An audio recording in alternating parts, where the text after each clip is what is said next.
scientists refer to this problem, the restaurant industry is particularly interesting. It's a difficult environment for a number of reasons. It's not the same level of stress you see with surgeons, perhaps, but it's very unpredictable. I think whenever you see something that is unpredictable, where someone doesn't have the ability to control environment very well, it's a fertile ground for anxiety. Yeah, thank you. When there is no consistency, and when there is no, and things can change at a drop of a hat, anytime, anywhere. And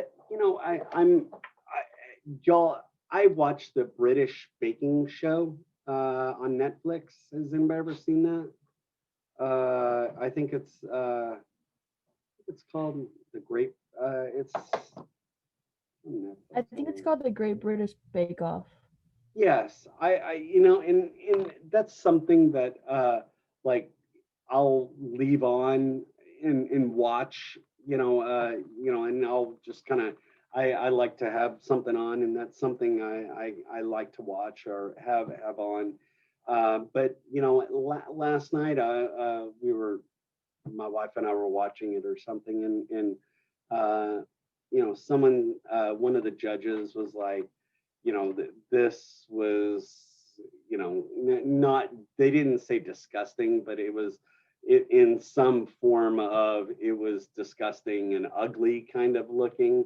And when someone, and this is the problem, because you put your heart, or hopefully you're putting your heart and soul into your cooking. And when someone says your food sucks, or when it's ugly, or when they're uh, you know talking about your food, that people can take that personal, and that also can be a source of anxiety.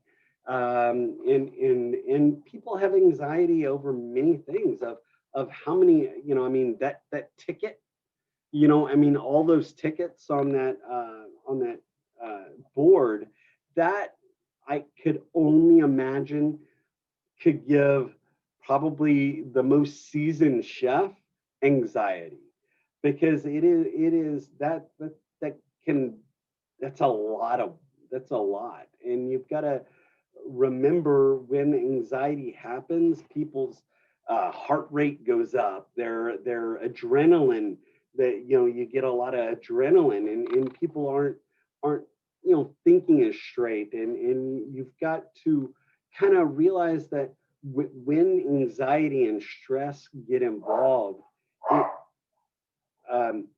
it really affects a lot, and it could affect the team, because then that person's going to be probably have a shortness to their tone, because they're so anxiety ridden, they're not wanting to uh, talk to anybody, or have a short, and be like, yeah, whatever, or what, you know be able to maybe yell a little bit more, whatever else, and it could affect the team.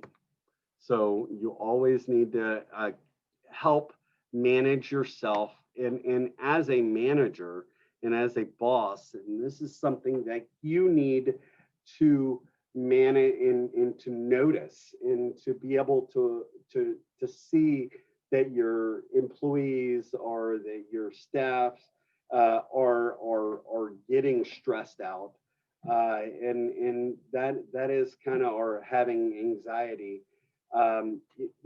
You need to have ways to uh, let them, you know, be able to relax a little bit, and to be able to stress less stress and all of that. And some companies, like, for example, uh, at my work right now, I saw that they're trying to, I'm assuming, to reduce stress of the instructors or any of the staff.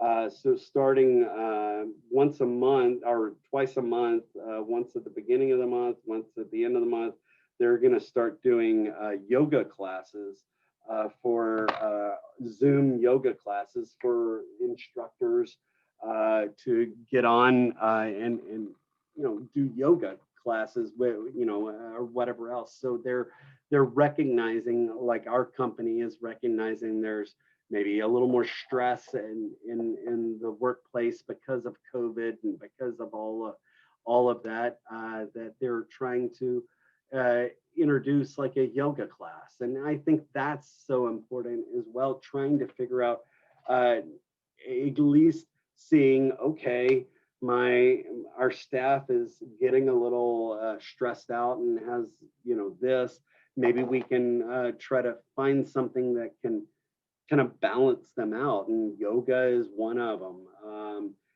Being able to talk to somebody, having, a therapist, or having maybe not a therapist, but are just having someone that is there for them to talk to someone.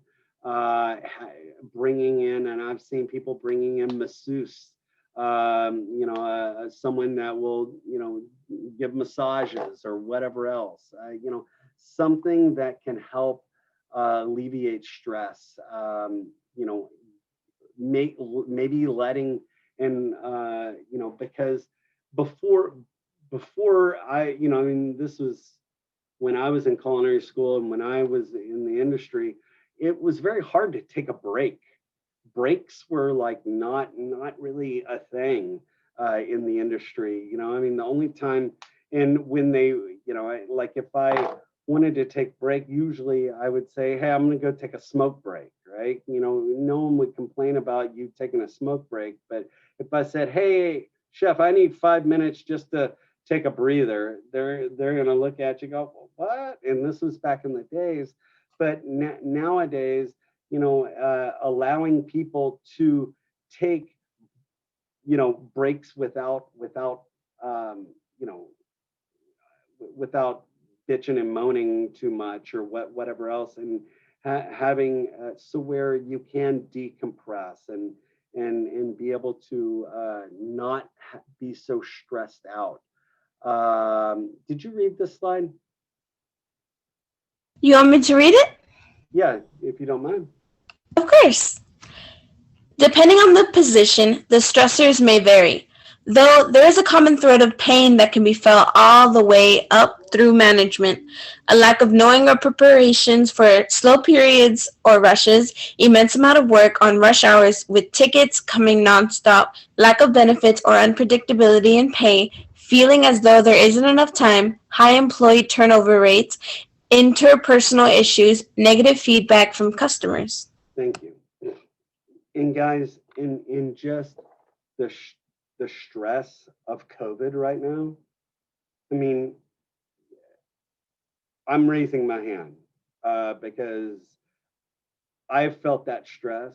I felt that anxiety of COVID. I felt that anxiety, so even right now, just that, in guys, and I'm not having to work outside of my house, right? Y'all probably are, right? If you have to work, you're having to work outside your house. I'm not working outside of my house, so I don't have that stress. But if I was having to work out of the house, or outside of my house, my anxiety, my stress rate would be so much higher. And I want y'all to know that it is so important, because it is so important to reach out and to find someone or to find something that can help you with your stress. I cannot stress that enough. Because of it comes out in many different ways. And I'm not saying that you're gonna do something to harm yourself or any of that sort of stuff, but you've got to realize, here you go. We talked about training, right? I think I think the last week or whatever else, but lack of knowing what you're preparing, could be a stress, right? The lack of being trained properly is a huge stress, and we talked about that. The lack of benefits or pay. I mean, look at almost all of United States right now is, are, other than those 1%er people, the Amazon, people, or, the 1%ers, they're not hurting, but everybody else is kind of hurting for financially because of their job, their hours, especially in the restaurant industry. Hours have been cut. Maybe they're not as staffed up with as many people because they don't want to have as many people in the kitchen. So your hours have been cut. Maybe you worked you're working at a bar or a restaurant. I mean, look at Austin. I mean, we just went from 75% now to 50%, right? 50% capacity in the restaurants. So that means less servers, less people in the kitchen, less customers. All these businesses are starting to feel the hurt right now because of the lack of customers, but their rent is still the same. Their rent never changes, never goes down. Their electricity bill doesn't go down. So all of those things, the stresses that everybody has right now, it's so intensified. And then especially with what I would call the civil unrest in the world, right? What's going on in the world is a huge stress on people as well, right? So you add all these stresses onto people, and then what if you're behind in your bills, right? I mean, you're having to float paycheck, float bills, and pay this and hopefully they're not gonna turn off your gas or your electricity, or whatever else. Those are all stresses that you need to really be aware of and manage, because that could, I mean, yes, it affects you at work. You have stresses at work, but you also have lots of stresses at home as well. And trying to manage all of those things is very difficult. And you've just got to find a way. Stress in the restaurant industry. Do you mind? Are you good with reading this? Of course. Yes. Stress in the restaurant industry. According to research conducted by Philip E. Varga, there is a negative relationship between the delivery of customer service and job stress. Employees can manifest symptoms of their stress in a number of ways, including cynicism towards their job and employer, exhaustion, anger, depression, and health problems, among other issues. Thank you. I mean, being basically, you don't want to, you're angry. I mean, who's been at a job where you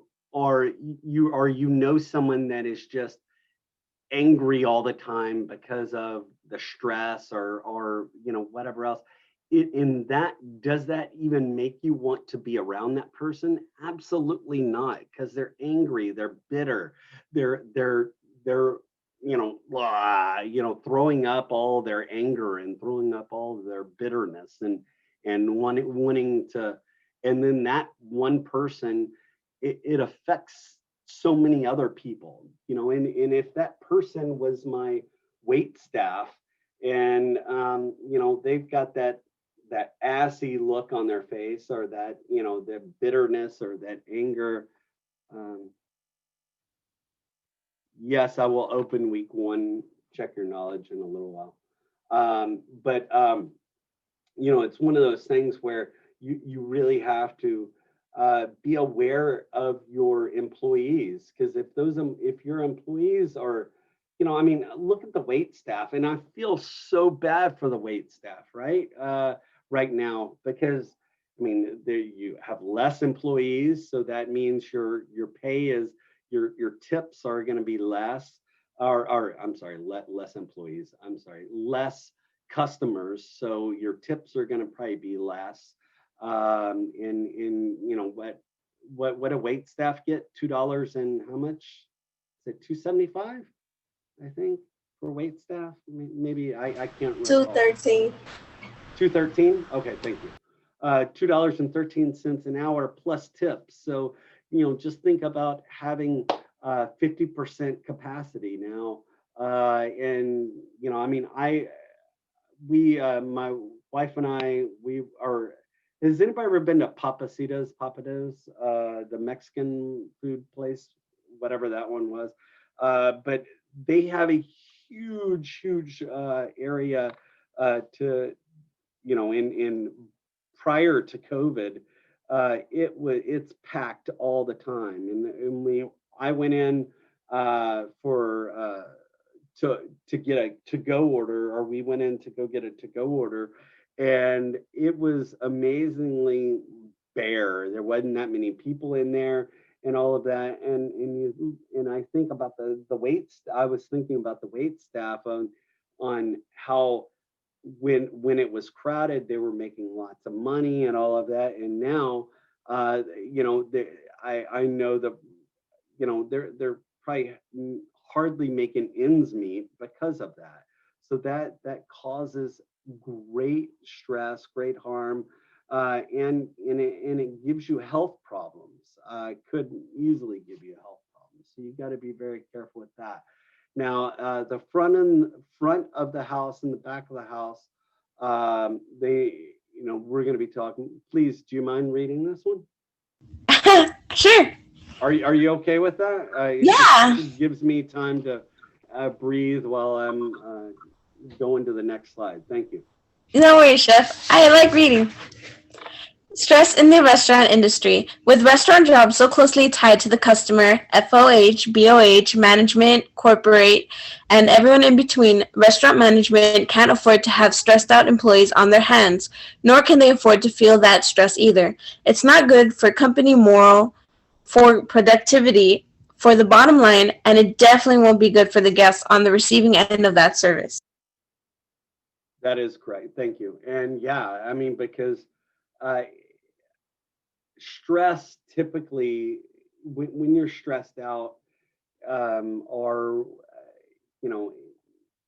or you have high anxiety, you tend to have your fuse, what I would consider your fuse, would be very short, and you could pop off really easily, say something that you shouldn't say, to a guest, or if the guest is stressed out, or if the guests are already kind of worked up, and then you have someone that is in your wait staff that is stressed out, that that could be a recipe for disaster. Let me see how many more slides I have. Let's take a 10-minute break. Heard. Yep. Heard that, Chef. Let's see. What is that? 8 o'clock? Yes, Chef. All right, cool. 8 o'clock. I'll see y'all at 8. Heard, Chef. Cool. I'm gonna step away too.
All right, guys, we've got about a minute and we'll get back started.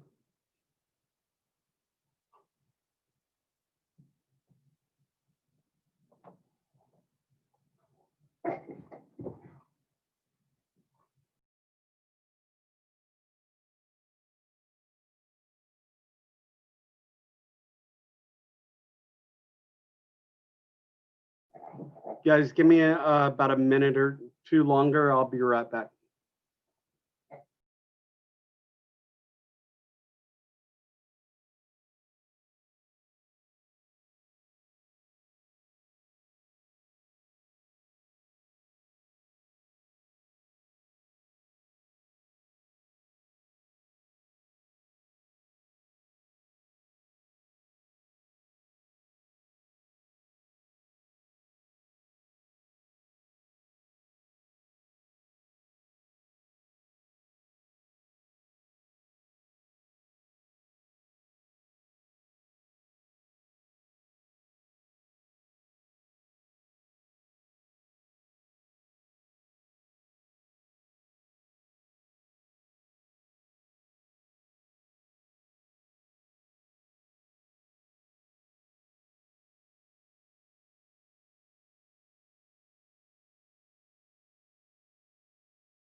All right, guys, sorry for the delay. Let's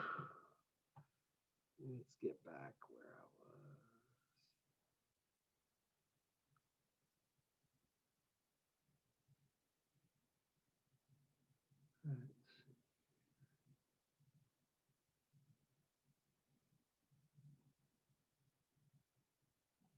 was. Am I sharing with y'all right now or no?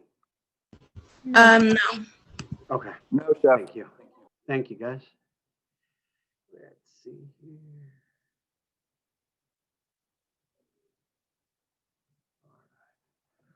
All right, so reducing stress, tips to reduce stress.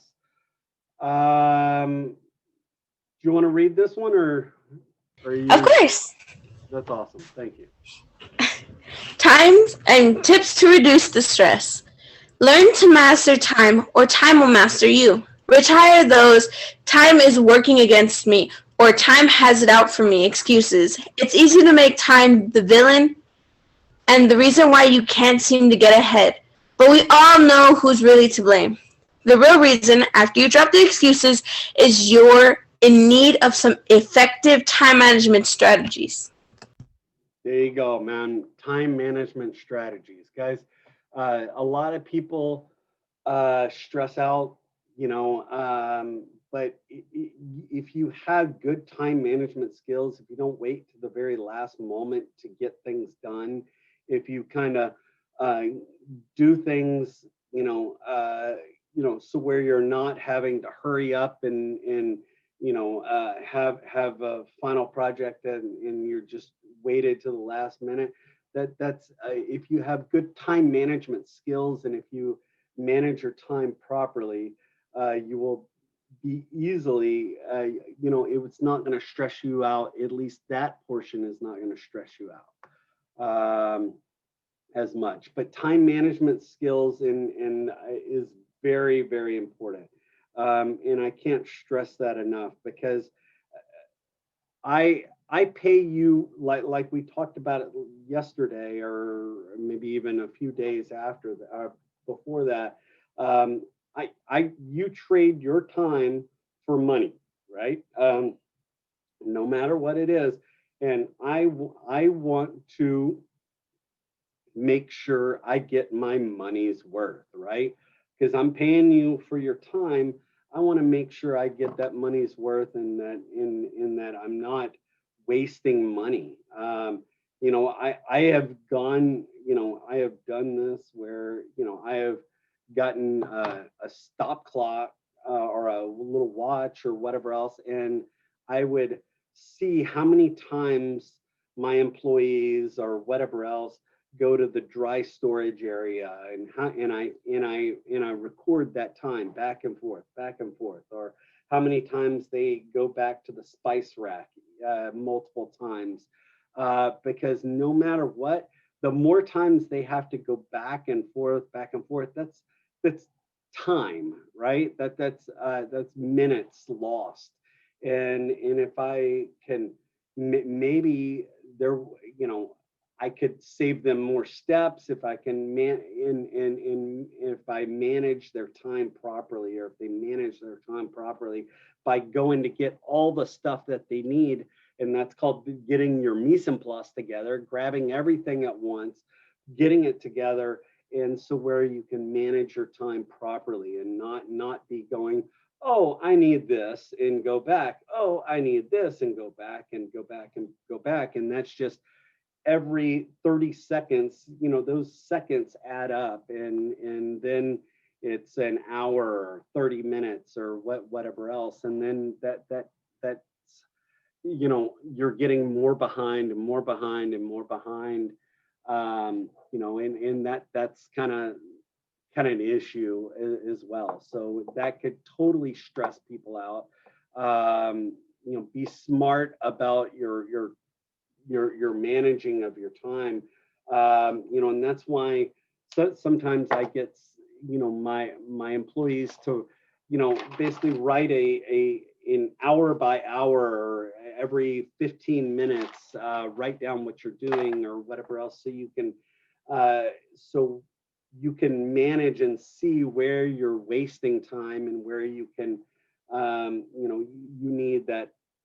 you need that time management skills, and some people just don't have it, and you've got to teach them and train them that time management is so important. Because again, I don't care how fast you cook or how slow you cook, the orders are going to go, or however fast that person is expediting, or however fast that table is eating.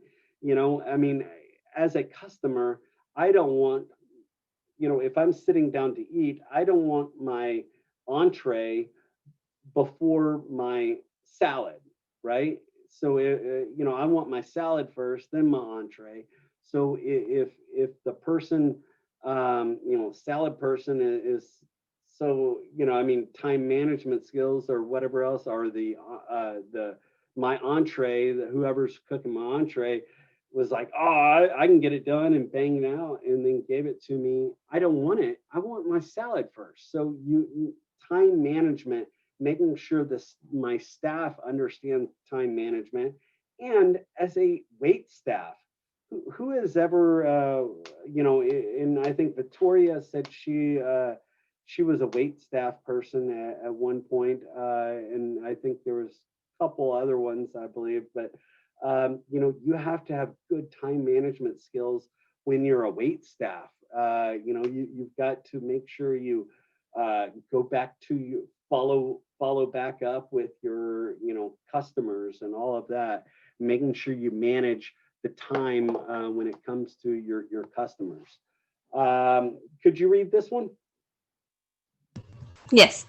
Thank you. Time management benefits: greater productivity and efficiency, a better professional reputation, less stress, increased opportunities for advancement, greater opportunities to achieve important life and career goals.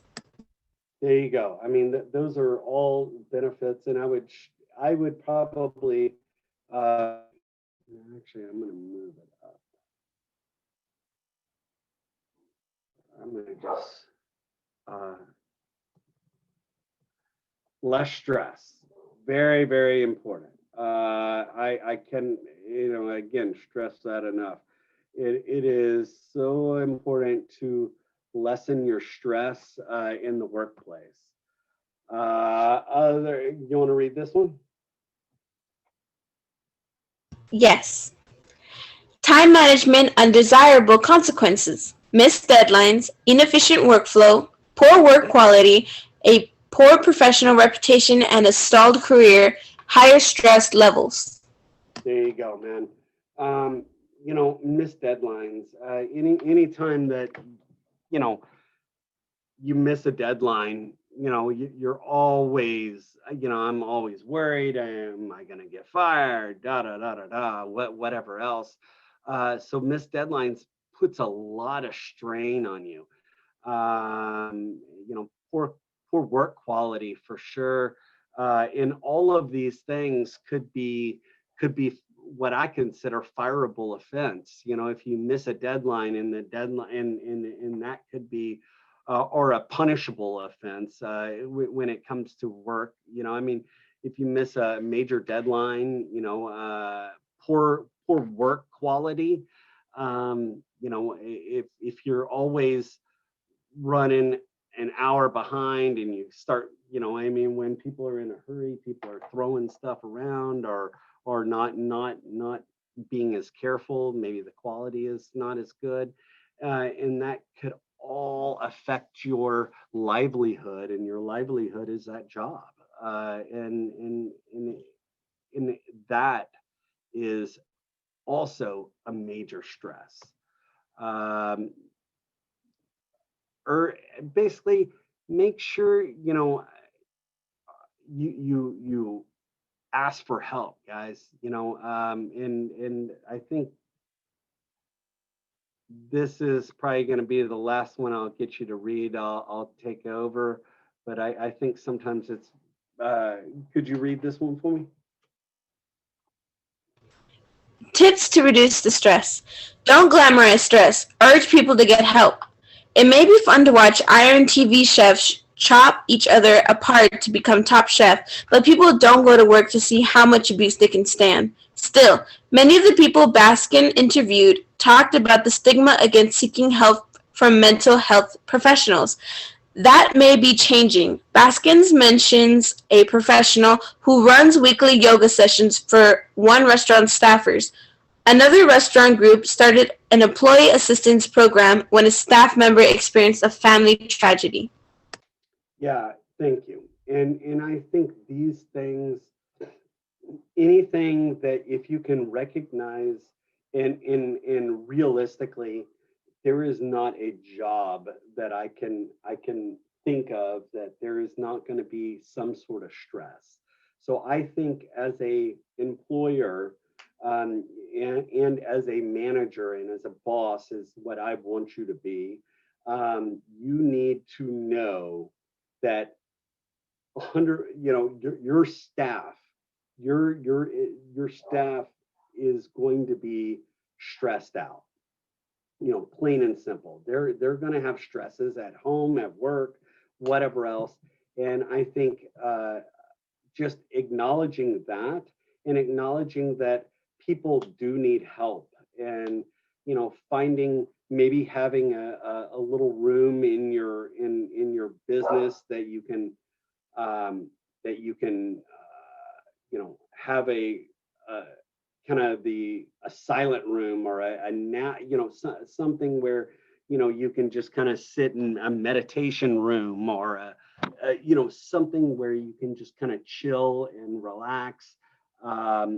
Yoga is a great stress relief, but also many other things. Really kind of whatever floats your boat, but know that you need to ask for help. You need to talk to some people. Now, I am going to show this video.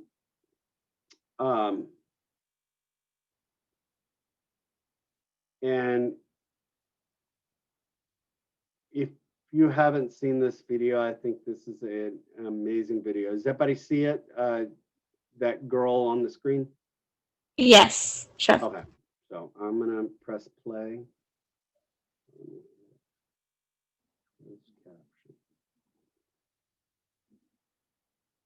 We are dealing with an epidemic of mental illness in our industry. And it's something that people are afraid to talk about or confront or take care of themselves. A lot of people don't understand how to deal with people that have anxiety, depression, because they don't know what to say. It took a lot of prominent figures in the restaurant industry and outside to help us figure out that it is okay to talk about this.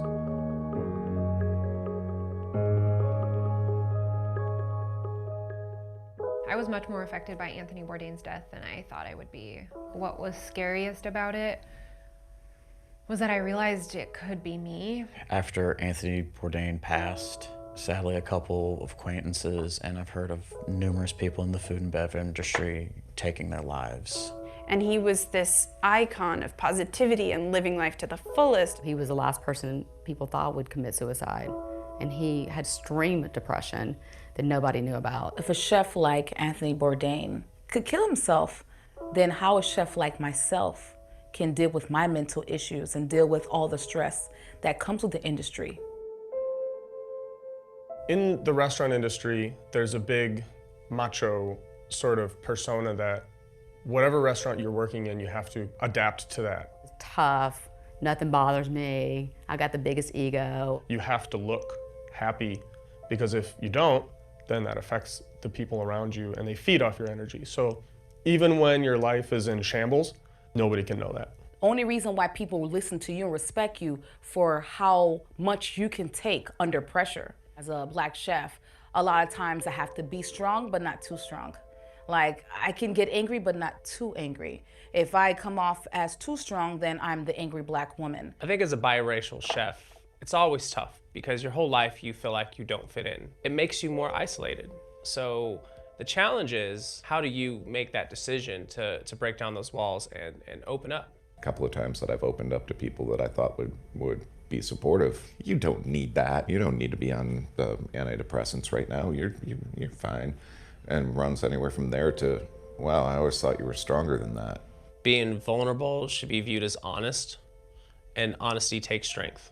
I had to actually untrain myself over the years to be who I authentically am. In the restaurant industry, we're kind of a giant band of misfit toys. And we wonder whether it's that we attract people who have issues that are going on, or we create the issues because of the environment the restaurant lives in. There's such a huge pressure to work until you basically fall apart. I have often felt guilty for not working 90 some hours a week. I have felt guilty if I leave before we close. If you're not at work, you better be in the hospital, dead, or in jail. Because of the pressure and the fear that I was going to lose my job, I didn't call in sick. And I spent 2 weeks in the hospital fighting for my life with double pneumonia. Most of my career, I didn't have any days off. I was the first person to walk in the kitchen, the last person to leave. That would be 8 in the morning until 1 in the morning. For a lot of us, when we go home, there's nobody around. Up until recently, my usual way of coping with it was to just drink myself to a point where my brain would shut up. Most of us are working off of passion over money. I have survived off of $10, $11 an hour working overtime, 2 jobs, on top of having to pay back $65,000 worth of student loans. I would work at a place where I was making $11.50, and halfway through the work week, I didn't even have enough money to catch the bus. When you work so hard and you can't even pay your bills, that really hits you hard. It makes you feel worthless. Every plate is a new curtain opening and you're being judged. That creates a very stressful environment. You don't get the opportunity to edit the work that you've done. You don't really get a second chance. Some of the things that have become normalized in the restaurant industry that I really wish weren't: the drug abuse, the alcoholism, the physical abuse, the sexual abuse. When I was a young cook, I've had chefs spit in my face, I've had them screaming in my face, cussing in my face. The chef would ask me into his office and close the door behind me. He would corner me and yell at me. He would throw utensils at me, and he also would ask me to do things like lick his face. I had to leave the industry after 14 years when I realized it was just too hard on me physically and mentally. I've been a personal chef for about a year now, and the thought of going back in the kitchen is scary. I have been reprimanded in an aggressive and belittling way to get someone's point across. I have also been that person, and I don't ever want to be that person anymore. This is my first time talking publicly about my struggles being such a young manager. It causes a lot of anxiety, sometimes depression. As of now, I've been able to afford to go see a therapist. It was important for me to speak up, so that way maybe someone else who's going through what I'm going through knows that they're not alone. I'm not broken because I have anxiety. I try not to feel any stigma about taking an anti-anxiety medication. I know that I have to take care of myself to be able to take care of other people. I've considered suicide a couple of times in my life. Right about a year ago, Tampa was about to get destroyed by a major hurricane. You know, in the slowest time of year, we just had our business cut by about 75%. I mean, maybe a month later, the news starts reporting about a serial killer in the neighborhood. Again, our business was down 50, 75%. That stress of, again, putting on the good face, being the leader with all the answers, just, took an amazing toll on me. I tried to kill myself 3 times in about a year. I had something to drink on the side, and I just took a razor blade and started going. And my now ex-girlfriend, she had walked through the door, and even then I was trying to be the restaurant tough guy. Like, it's totally fine. And you don't go to the hospital. And I go and work brunch the next day, and in the middle of a hot summer, in Chicago, wearing long sleeves, and all the time, aren't you hot? People are asking, man, you must be a cold soul, I don't get it. I was adopted, I was abused, sexually abused, I was gay in Mississippi. At the time that I was suicidal, I never talked about it. And I was very lucky that I had something inside me that, call it hope. I want to affect a social change, especially within the restaurant industry, because it's the place I love to be. We can start a conversation that's going to help millions of people. Speak out to someone. Don't keep it a secret, because secrets breed pain and torture. My team and I came together and organized an event called Herd to bring food and beverage people together to just show that it's okay to not be okay. In Sacramento, we've lost a bunch of people over the last year to suicide, and so we've started to talk about it among ourselves and brought 15 restaurateurs together. We're doing a series of 8-hour trainings. Shorthand would be like CPR for mental health. It's a challenge that has no victories. It's a challenge that will have fewer defeats. We can create an environment that it's accepting. I'm really tired of watching people die too young. The fear of losing a Michelin star, the fear of a business closing and failing, the pressure of a bad review. These aren't reasons to take your life. I don't want to be alone. I don't want to strive to be great if there's no one to share it with. We've gotten to the point now where when people have mental health issues during service, instead of saying breakdowns, we're trying to actually spin a positive light on it, so we call them breakthroughs. Don't downplay your story. Just because someone else has a worse story your story still matters. You have to find that support system, and alcohol and drugs is not that. We need to accept that we have this problem before we can change it. It's not just in the food industry. It's not just the people that you would expect. Sit down and look at the employee or your coworker who you know is having these issues. All of those red flags, the I don't know anymores, the I don't know if I can do it. Are you okay? Have you tried to kill yourself? It's gonna take an honest, tough conversation if you really want to change how people look at this. How to help an aging cat.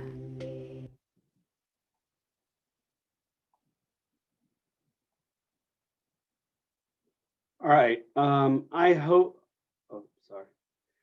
y'all got something out of that video. I think that's probably for me that video I think is probably, you know, is something that you really need to, you know, I would share that with all my employees. I think that's a good video to show, because that is some, you know, that's people in the industry that you know has struggled and that is struggling. I mean, with Anthony Bourdain, you know, killing himself. I mean, that was, I think, the eye opener to us all in the industry to open up a little bit and not have the you know, it unspoken anymore. And I think that is a video that I will probably show every class that I teach, no matter if it's this class or if it's any other class. I will always show that video, because I think it is so important for everybody to understand that it's okay to have all of these thoughts, you know, but you've got to go find someone to talk to and to help you through all the stress and the anxiety that we go through on a day-to-day life, and when it comes to just work, and work can, you know, add so much more, especially now, just especially right now at everybody, you know, with everything that's going on in the world, and with us, and people being isolated and all of that. So please do not feel like you're ever alone. Know that someone is there. I mean, hell, call me up, whatever you need. But know that someone is always there for you. All right. And we will move on. How to manage disgruntled employees. Anybody ever had seen disgruntled employee in your workplace before? Someone angry, someone that just got fired or about to get fired, and, you know, throwing stuff, creating issues. You know, that is you know, that is something you will probably see in the industry one time or another. You know, I've seen people getting kicked off the line, go home, you're you know, whatever else, you know, and all of that. So there are some disgruntled employees that will and you've got to deal with that, and conflict resolution is a major part of that. And, you know, I said you did, I wasn't going to get you read. Do you mind reading this one? Of course. Thanks. Conflict resolution. The key to handling disgruntled employees is to first recognize that they're unhappy. Most of the time, a miserable employee is easy to spot. Their head is down, smiling is rare, and their attitude is either indifferent or even hostile. Angry or dissatisfied team members are more likely to start conflict with you, your customers, and most often other team members. Prevent disgruntled employees is so important. For sure. And, it can really affect the teamwork. Who wants to work right beside an angry person or a bitter person? No one wants to do that. So, being able to try to spot that and in trying to identify, hey, this person's got a bad attitude today. What's something, and it's unlike that person. So then I go, okay, well then maybe there's something going on, and I approach them. But you've got to approach people in a way that is non-threatening, because especially when people are stressed out, got high anxiety, a little bit angry, bitter, something like that, they're have a tendency to not be so warm and fuzzy when you confront them. So you do need to try to confront them or try to talk to them in a what I would call a non-threatening manner, using a lower tone of voice, something something that's not like, hey, how are you? Something kind of loud, using a lower tone, being more monotoned, trying to not create more anxiety or try to create all of that, so where you can kind of confront them and try to resolve some of these conflicts and issues. Also just right, with the right idea, attitude, making sure you manage them correctly, and you kind of guide them, and because again, the outcome is an angry employee, a bitter employee, someone that's got high anxiety. The production, I'm going to get the amount of production quality, and I'm going to use that word, quality production, out of them is going to be minimal, right? Because they're probably not, their brain is not on their job, so they're probably making a little bit of mistakes. And that in turn is going to cause problems with my customers, and we need to make sure that that doesn't happen.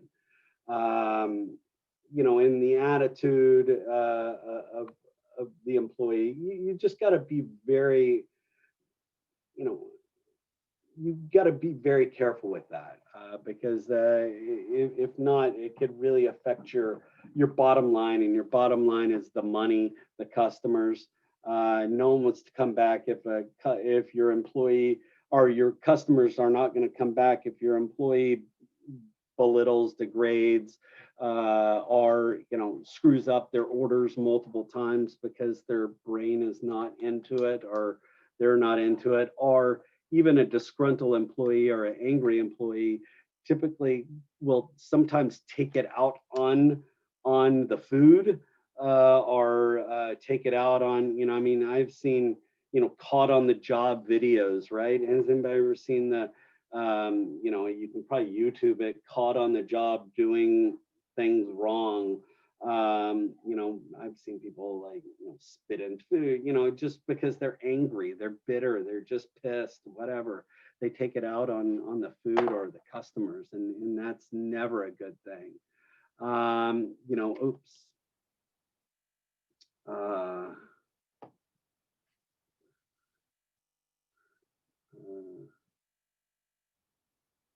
Let's see. Oops. Getting your managers on board. Every restaurant should have a plan to handle disgruntled employees. And this is kind of like, having a evacuation plan, having a fire plan. You need to have a plan to how to deal with disgruntled employees. You need to make sure you remove them away from any, I would say, any staff, any customers. Bring them into an area where it's not going to cause any problems, and you want to review the steps with the manager and make sure that just make sure that if there is any issues, you take it off the floor. What I call off the floor, or out of the front of the house. You don't want your customers seeing any of that, nor do you want your employees seeing it as well. I try to take it away from the area, and if that person is too disgruntled, remove them from the facility. Get them removed from the facility. That could cause some major problems. Addressing issues. Why don't you read this one for me, please? Conflict resolution. Address issues early on. If an employee approaches management with a problem, particularly if it pertains to another team member, give the request the attention it needs. This approach to handling disgruntled employees can usually stop issues from growing larger, which require immediate conflict resolution. Yeah, and again, you need to make sure you address it, guys. You don't put blinders on. Don't turn wall-eyed where you only see, you don't want to see it. It's like, sometimes I choose what I want to do with my, kids or whatever else. I kind of put some blinders on occasionally, or what have you. But, when it comes to your employees, you really need to not put on blinders. You need to be aware of what's going on and address it immediately. Because if you do not address it immediately, it will grow in that it will grow into a cancer, and it's just going to create so much more problems if you let it go and not address it sooner than later, because that causes, and then it could really cause you embarrassment if the disgruntled employee goes out or blows up in front of a whole restaurant worth of people, and all of that. So just you always need to address it. Watch and listen. You need to manage. You need to listen. You need to watch what's going on. You need to make sure that talk to them. Watch what's happening. Listening what's happening. Before you involve yourself, you need to kind of get in there, get in there and see what's going on a little bit, right? You can't just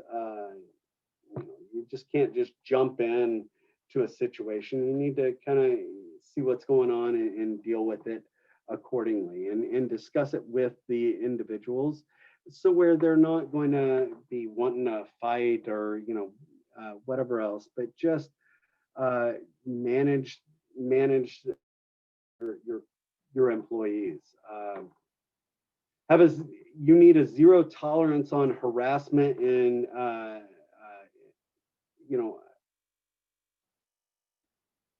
I think in the industry there it is a lot of, could potentially be a lot of sexual harassment, and could you read this slide for me? Conflict resolution. Have zero tolerance for harassment and discrimination. An employee may appear disgruntled because of a very serious issue. They are experiencing sexual harassment or racial discrimination. This topic is less about handling disgruntled employees and more about keeping everyone safe. Make it crystal clear to all staff members that this behavior will not be tolerated. Providing clear guidelines on what constitutes unacceptable behavior is essential. Yes, and discrimination and harassment in any form. I mean, I go as far as, I don't want to hear any sort of jokes, because, people, what if it's it could be a joke that could, be sexually harassed, could make you feel very uncomfortable. Discrimination in any way from sexual orientation to racial, to religious, to age, to what, if you're whatever else, any sort of discrimination, there should never be any discrimination. And in harassment, sexual harassment, sexual abuse, any sort of harassing in general. If I'm just like,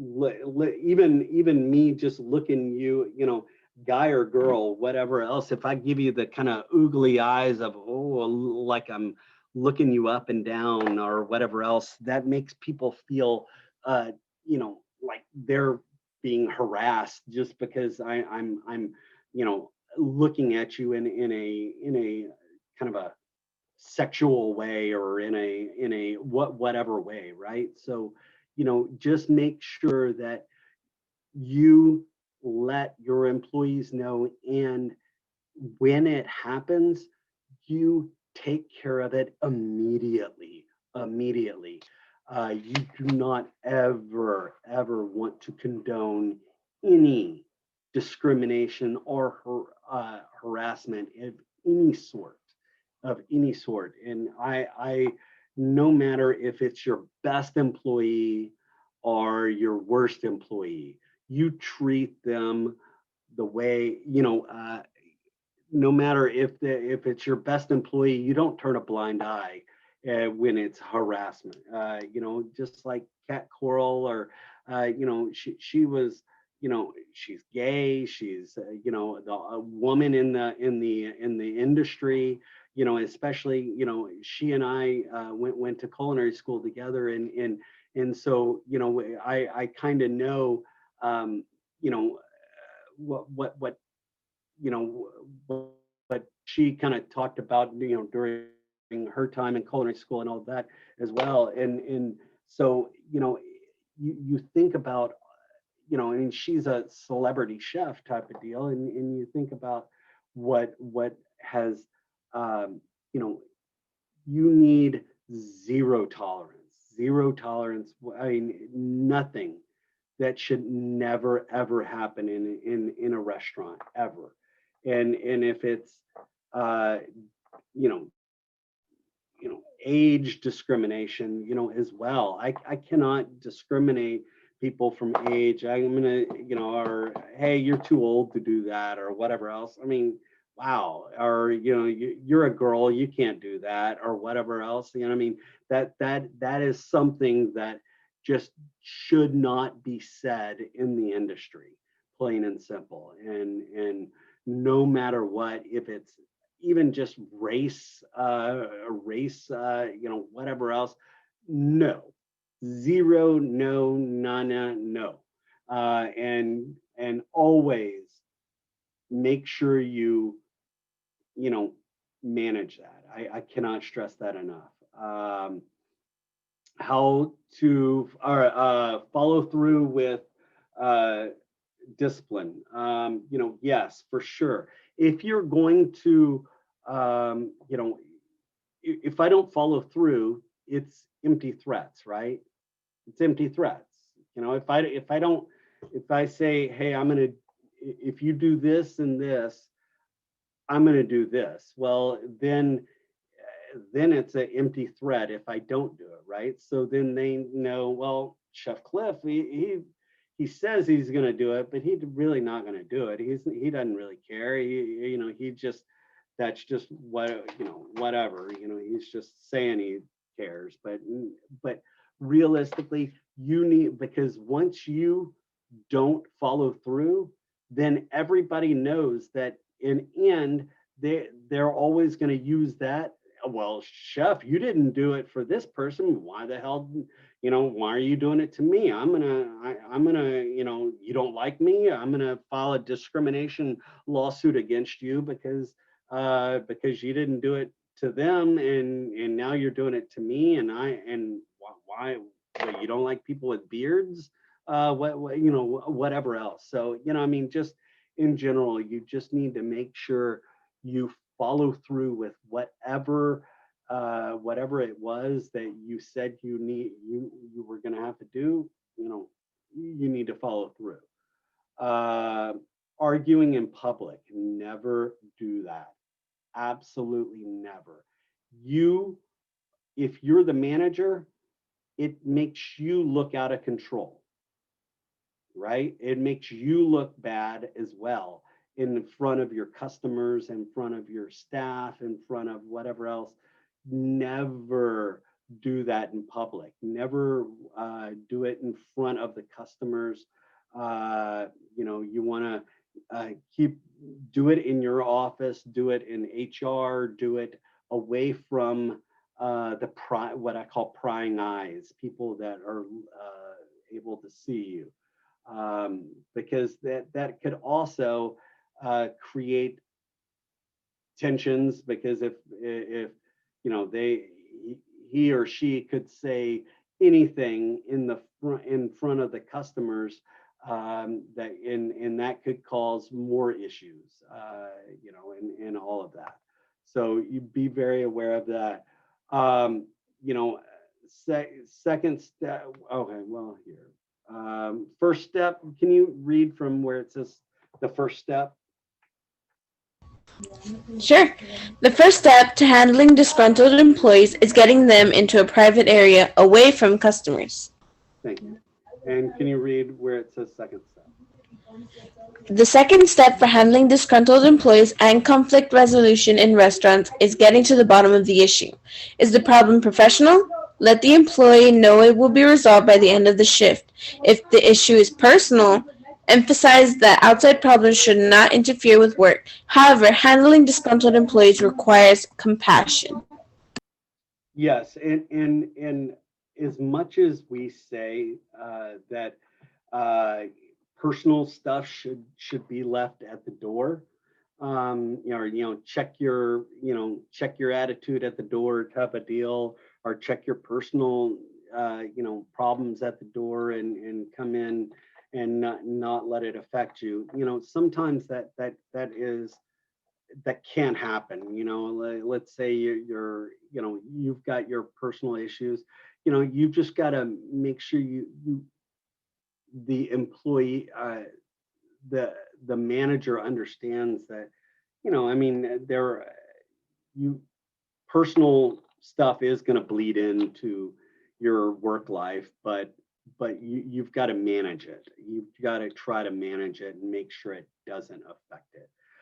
But when it does, it comes out usually in anger and disgust, and in that arguing in public,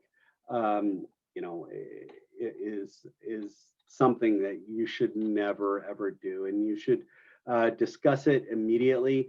And as immediately as you can. And I'm not saying maybe 5 minutes, 10 minutes after maybe 30 minutes. It really depends on how volatile the situation could be, or whatever else. But you need to address it at least by the end of service or whatever else.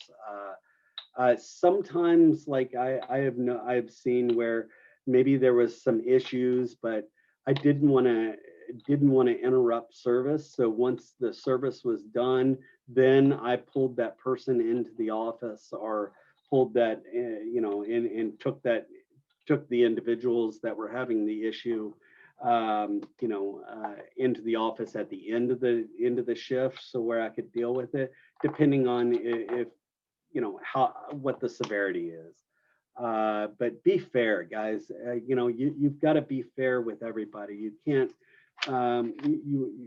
when you're disciplined, when you're managing these situations, you do have to be fair. Again, sometimes the best solution is sending someone home for the evening, so where that everybody kind of cools off, and then we can have a clear head the next day. But you just need to really be fair about about what on both sides, and understand that there is conflict, and you just got to manage that, and be fair, and not let the other employee feel like I wasn't fair when it came to dealing with that. Find solutions. You need solutions that are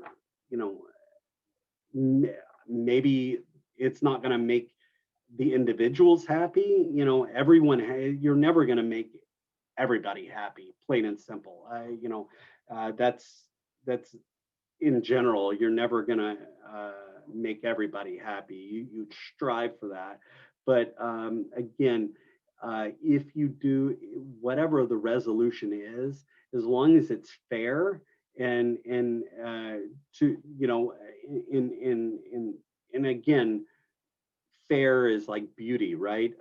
Beauty is in the eye of the beholder. It depends on who's looking at it, right? Fair depends on who's looking at it, right? So when I say fair, I'm saying it needs to be fair for what my company or my business decides, or what my HR or what the chef decides, or whoever the person that is dealing with these disgruntled employees, or these employees that are butting heads and angry at each other and arguing. Just you've got to try to make sure that happens. Always put solutions down in writing, right? You want to make sure it's black and white. It's there for someone to see, for someone to read, to have, so they can take it with them home or wherever else, and they can read it, and they can let it kind of sink in, and all of that. You need that in writing, and be clear and concise on what my expectations are, or what my what I want them to do, or what I need them to do as well. Remember, customers handling disputes and employees may also require addressing the customers as well. Let's say, one of my wait staff was really rude and all that to one of my customers. I gotta go and apologize. I've got to go deal with that situation, even though the first thing was to go remove that employee from the situation, take that employee away, maybe not address that situation right off the bat. Maybe the most important thing might be address the customer and apologize, make it right with the customer, then go, and that gives that employee time to cool off, and then I can address the employee. But sometimes you might need to get them both, but that don't be afraid, say you're sorry. I'm sorry that this happened. I'm sorry that these drinks fell on you. I'm sorry that what can I do to not make it right, but what can I do to make at least your experience not a bad one? And that's maybe comping, or giving them a free dessert, giving them a free drink, maybe giving them a free dinner, depending on the severity. Maybe having to pay for their dry cleaning, maybe having to, do something. I don't know what it is, but making it right, because we need those customers back in, right? The more customer, we're looking for the return customers, and making sure that that customer maybe might not come back, but at least they're not going to badmouth me as much as they would have if I didn't do anything for them. So, because, no matter what, usually a bad experience, about 10 to 20 people get told about a bad experience, but for a good experience, not maybe 5 to 6 people might be told for a good experience, but a bad experience, everybody's going to know. So you need to make sure you make it right with the customer as well. And you need to follow up, follow up with the employee.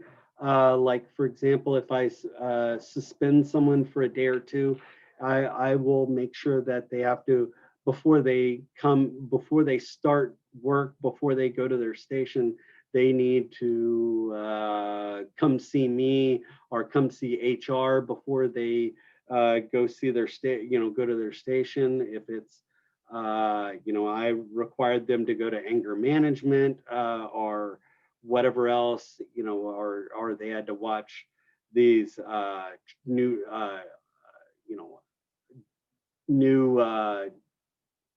training videos on harassment or whatever else, I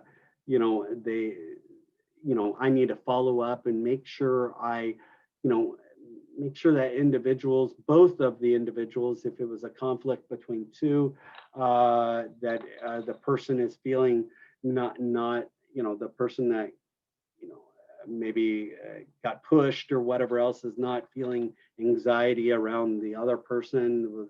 We've resolved it, whatever else. But making sure we deal with that. Oops.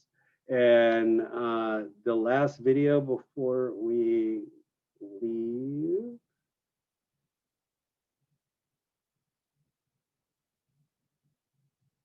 Hi, this is Shelly Sear from Symphony Works, and in this video message, I'd like to talk about how a manager can effectively handle conflict between two members on their teams.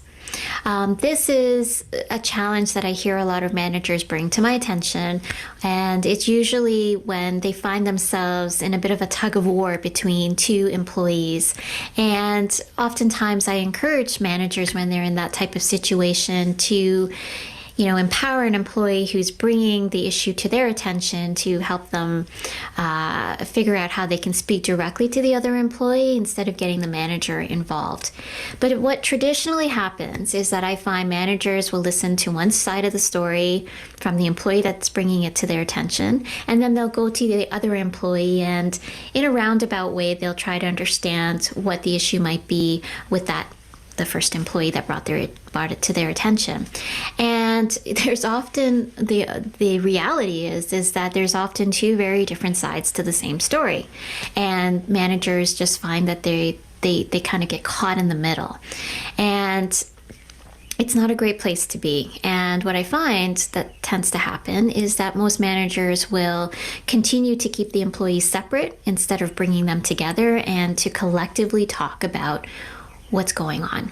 And so in this video message, it's a little bit longer than usual because I want to share with you a technique that I use with individuals that are in conflict, as well as I coach managers on how to handle bringing together two people that are in conflict with one another.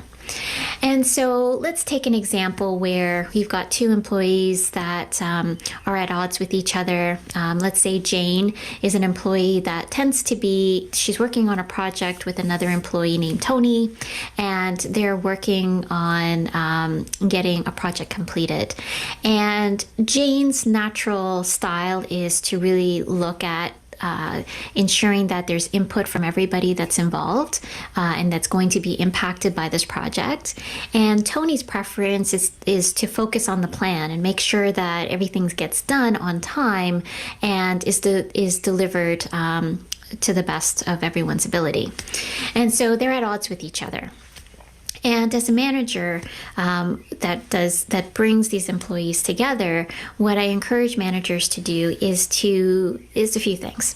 I encourage them to not take an opinion either way, because they may feel more strongly about one viewpoint than the other. And when they're facilitating a conversation between two employees in conflict, it's important not to take sides, and it's important to hold both opinions with equal weight. It's also important to ask questions, open-ended questions that encourage a dialogue, and be able to listen, very active listening, not only to the words and the emotions that are coming up, but also to listen behind those words and emotions. What's really going on? What are some of the things that are not being said that really need to come out? And as that manager, it's really, I guess, holding up the mirror and saying to the team, here's what I'm noticing in what you're sharing with me. So let's say you bring together Jane and Tony, and what I encourage managers to do at the beginning is to give each person at least a minute, just 1 minute actually, just limit the time, because I'm sure they can go on for a long time around what the issue is. But the question is, what's really going on? What's the issue from your perspective? And encourage each of the employees to use I statements, so speaking from their point of reference instead of saying the other person's name and that they always do this, or you're doing this and not that. Speak from my perspective, from feeling, this is what I'm noticing, here is how it's impacting me. So give them a minute each to go through that and ask them, how is this making them feel? So give them another, 30 seconds to share about their feelings. And this is something that a lot of managers cringe at when I suggest this, because they're like, well, feelings, it might get really volatile. And the thing is for success to really occur in these types of situations, it's important to name and own the feelings that are in the room, right? So, it's important for us to not give that too much time and too much focus, but to just express that it's there. And once they're able to share that, then you want to ask them, what is really important to them about the task that's at hand. And, give them about 2 minutes each to share that. So for Jane, she might share about it's important to get people's perspective because they're being impacted by this project. And maybe she feels that Tony is not giving equal opportunity to everyone that should be spoken to. And Tony might feel that, it's really not critical to speak to everybody, and that it's important to get the work done because there's a tight timeline and the decisions have to be made, and not everyone needs to be involved in it, right? So you want to get a sense of what it is that each of them finds important. And you may also find, though, when you do that they may lay blame on the other person around not seeing things from their perspective.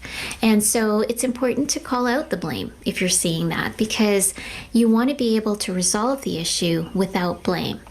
And you want to ask them, if you are hearing blame, asking them if they're willing to resolve the issue without any blame, and get commitment from them around that. The other thing is you want to ask them, what is it that they agree on? Because most likely they're at opposite ends of the spectrum. So where is their common ground? And this is where you may want to spend some more time to give each person some airtime around what is it that they agree on. And as that impartial party in the middle, you're wanting to summarize that. You're wanting to play that back so that they can hear that there is some agreement around the issue. And it could be that both of them agree that the task needs to be completed within the time frame that's allotted. They may agree that, input is important, but it doesn't necessarily have to be from everybody. And so that's where you want to be able to summarize that. And then you want to be able to ask each of them, what is it that they need and want from each other to resolve the issue? So from Jane's perspective, she might be saying, you know what, I just want Tony to make sure that we're considering, these voices when it comes to making this decision and in terms of completing this project. And Tony might be, asking and wanting from Jane to make sure that the project is completed on time and that there aren't any unnecessary distractions that are at play. So you want to be able to hear both sides, and again, look for where there's agreement. So you'd want to wrap that up by asking, okay, so what's the commitment that each of them can make to one another in terms of resolving this issue as a result of the conversation that's happened so far? And give them each a minute or two to summarize, what can they each count on each other for in terms of getting to the core of the issue and working more effectively together. And I find that when managers are able to bring their employees together, even at the early phase or early tinge of where there's conflict, that just helps not only empower the employees to communicate more openly about the issues that are at hand, but also it helps them become more productive in terms of accomplishing the tasks that are at hand as well. And so I invite you as a manager, if this is something that is common for you, practice using this procedure and see how it works when you're bringing your employees together. And again, I recommend, doing this in the early phases, not towards the end or the phases where it's really challenging, because I think it requires, I think, some additional skills that would need to be at play to make it successful. So there you have it. This is another way that you can use, another method that you can use when you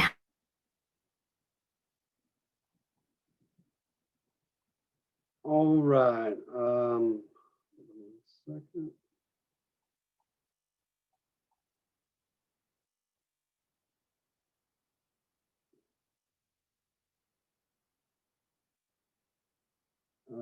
Hold on. I'm not sharing. All right. So for homework and things that you need to get done,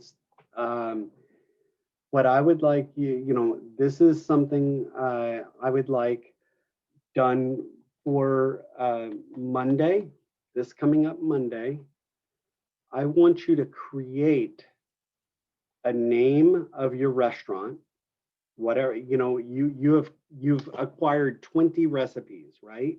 You came up with 20 different items that you want in your restaurant. Okay. You kind of sent me that list.